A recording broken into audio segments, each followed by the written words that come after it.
Je suis en train de me préparer pour aller visiter directement deux appartements. Alors le premier, j'ai trouvé complètement par hasard. En fait, je marchais dans Paris et j'ai vu une agence immobilière. Je suis passé devant, j'ai regardé un peu ce qu'ils avaient en vitrine et je trouvais un bien qui m'a vraiment super intéressé. Un bien vraiment avec beaucoup de travaux à prévoir, dans le 4e arrondissement, à un prix vraiment faible, donc typiquement le genre de bien que je recherche. Donc je suis rentré dedans, je suis allé parler avec eux et je leur ai demandé si je pouvais le visiter. Et là, malheureusement, ils m'ont dit qu'il était déjà vendu. Donc je me suis pas démonté, j'aurais demandé s'ils avaient autre chose à me faire visiter. Ils m'ont dit oui, on a un bien similaire. Donc voilà, ça c'est un des biens que je vais visiter. Il est situé dans le 4e arrondissement. Je le trouve un petit peu cher, mais bon, je vais quand même y aller, voir s'il y a capacité de négocier. Et puis le fait de développer une relation avec un agent immobilier, c'est toujours une bonne chose. Le second appartement, il est situé vraiment en plein cœur de Châtelet. Celui-là, il m'intéresse beaucoup parce qu'il est en très mauvais état. Pareil, il est affiché trop cher, mais comme il est en mauvais état, je pense qu'il y a capacité de négocier. Et vu le quartier, c'est un quartier vraiment très touristique, très prisé pour le Airbnb. Donc, ce sera un appartement qui pourra se revendre très facilement à un investisseur. Je vous montre directement l'annonce sur ce loger, donc voilà, 129 000 euros. Vous allez voir l'état du bien, vous allez voir que c'est assez catastrophique, il est vraiment dans son jus comme on dit, tout à refaire. Vraiment au goût d'avant. Donc vous voyez la petite courette là en fait il donne directement sur la courette donc il n'est pas non plus très lumineux. Ça c'est un petit peu embêtant. Et là vous voyez que le prix au mètre carré que c'est plutôt intéressant pour le quartier. Donc, je suis vraiment super emballé par ces deux visites. Le but là, ça va être vraiment de faire des offres si possible, prendre un peu la température, voir si on peut négocier. Et si c'est le cas, faire des offres directement. Donc, je me prépare, je pars à la visite et je vous reprends juste après pour vous faire un petit débrief. Arrivé devant l'immeuble, je me rends compte que l'agent ne m'a pas menti. L'immeuble est vraiment beau comme vous pouvez le voir. En plus il faisait beau aujourd'hui donc on le voyait bien. Bonne surprise, il y a un ascenseur, donc il est vraiment très petit. Il y a deux carreaux de carrelage au sol, donc ça fait 60 de large. Et vous pouvez voir que mes deux épaules touchent de chaque côté. Pourtant, je suis pas large, hein. Maintenant, l'appartement, l'électricité voilà, qui est plus aux normes, qu'il aurait fallu refaire.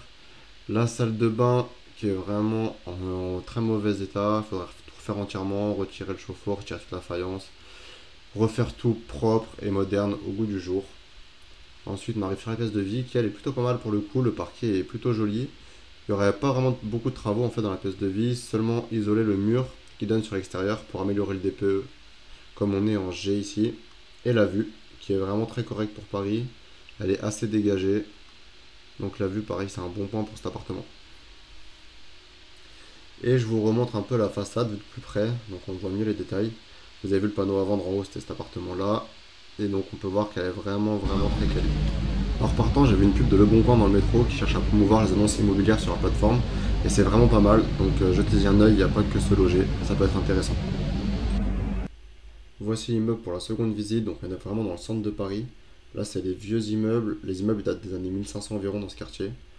Vous allez voir que l'appartement il est en très mauvais état, voilà, tout à refaire. Il y a du vis-à-vis en plus, mais la fenêtre elle a un film sans teint qui protège un petit peu. Donc là, il faudra vraiment tout casser, repartir sur une nouvelle base. Il y a encore du gaz, je vous conseille de retirer le gaz et de passer en électrique. C'est plus facile à gérer pour le chauffage, pour les travaux, pas de risque de fuite. Et là, vous allez voir un concept un peu particulier. Donc en fait, c'est un WC à la turque qui fait office de douche. Donc là, il aurait fallu tout casser, agrandir la salle de bain pour vraiment mettre un douche et un WC. Bon, on se retrouve pour un petit débrief suite aux deux visites. Ça s'est pas très bien passé. Le premier appartement, du coup, dans le quatrième, il était vachement bien. Belle hauteur sous plafond, belle copro, bel emplacement. Par contre, il était trop cher et vraiment pas négociable. J'ai essayé, mais l'agent, en fait, m'a avoué que c'était une personne qui l'avait acheté trop cher à l'époque et que du coup, bah, maintenant, elle essaie de retomber un peu sur ses pattes. Mais moi, je veux pas gagner d'argent avec celui-ci. Il est à 175 000 euros, non négociable. Il fait 14 mètres carrés. Donc, on va faire un petit calcul tout simple.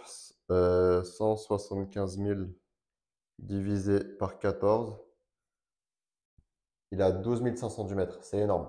Même pour l'emplacement, je peux pas gagner d'argent comme ça. Et en fait, c'est un peu paradoxal, mais pour moi, il n'y a pas assez de travaux. Pour pouvoir vraiment justifier une offre agressive à un prix réellement inférieur que celui qui est actuellement, il faut pouvoir justifier par des travaux ou par des problèmes que les gens n'arrivent pas à régler. Là, l'appartement, il nécessitait un rafraîchissement, mais il n'était pas non plus délabré.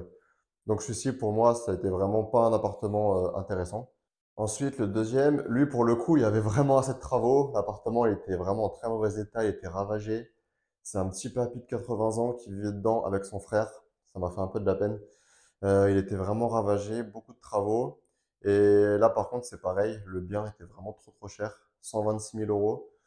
Et le petit papy veut pas négocier ne serait-ce qu'un euro. Et du coup, j'ai parlé avec l'agent. Je lui ai dit que moi, ça m'intéressait, mais c'était vraiment trop cher.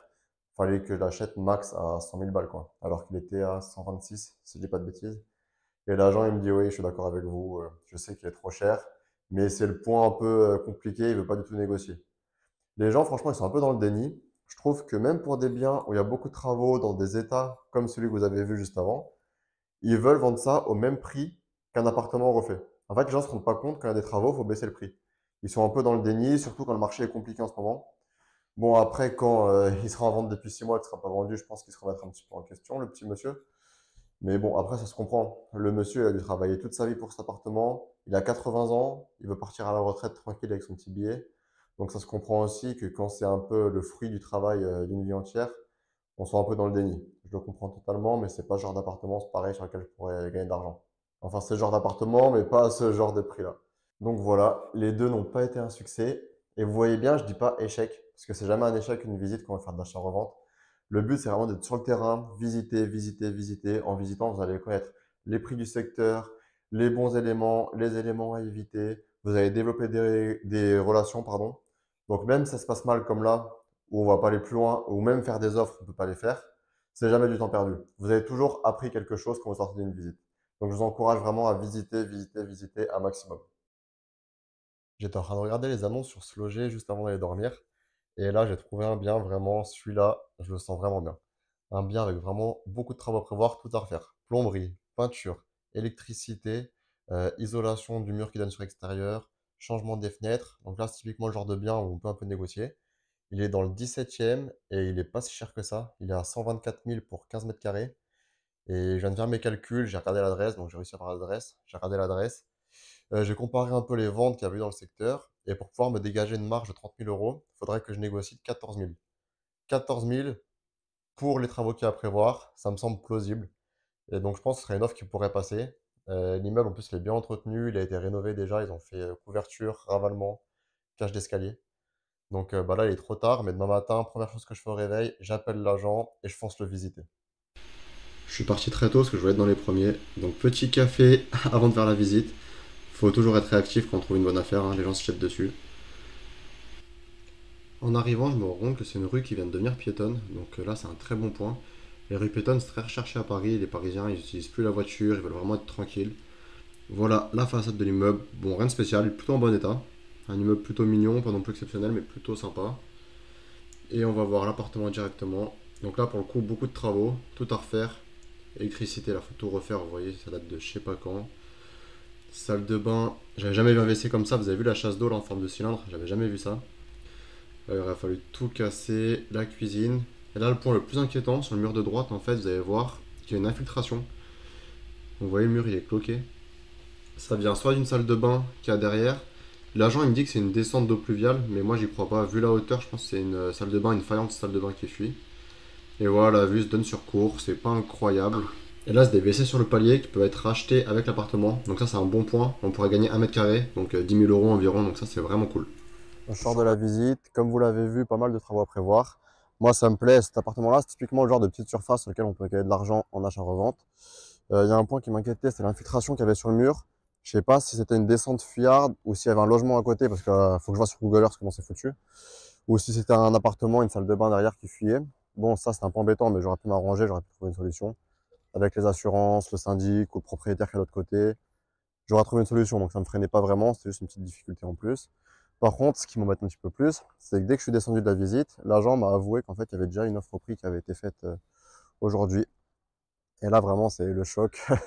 J'étais vraiment super confiant pour celui-ci. Donc, je vous dis directement, si vous n'êtes pas prêt à vivre des ascenseurs émotionnels, des déceptions comme ça, faites pas d'achat-revente, faites du locatif, faites autre chose. Mais l'achat-revente, c'est ça, c'est constamment ça. Et qu'est-ce que je voulais vous dire aussi? Ouais, en vrai, tout n'est pas perdu parce qu'il y a eu une offre, mais une offre, ça engage pas vraiment l'acheteur. Ça engage le vendeur. S'il y a une offre au prix, il est obligé de l'accepter. Mais l'acheteur, lui, il n'est pas vraiment engagé. Donc, il peut très bien se désister. Ça peut être un mec qui fait des offres comme ça un peu dans le vent. Donc, je vais quand même faire mon offre à 210. Je vais l'envoyer et je relancerai l'agent dans quelques jours, savoir un peu si les gens sont sérieux ou s'ils se sont défilés. Et voilà. Quand je vois ça, en vrai, je suis content et en même temps pas content. Je suis content dans le sens où ça montre vraiment que Paris, c'est ultra puissant pour l'achat-revente.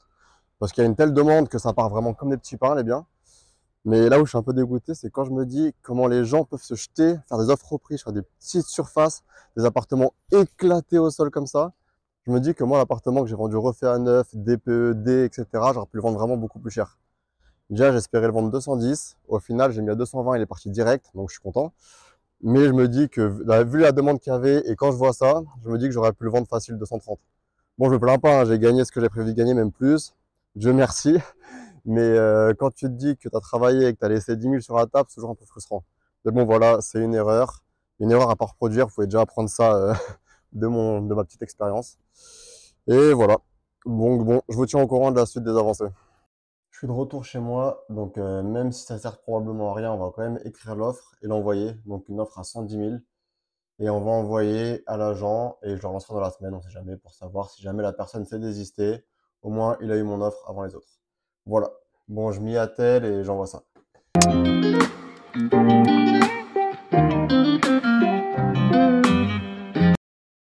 Bon, c'est bon, mon offre est écrite. On va envoyer ça. Allez, 3, 2, 1. Et voilà, elle est partie. Maintenant, on croise les doigts et on continue la recherche. On se décourage pas.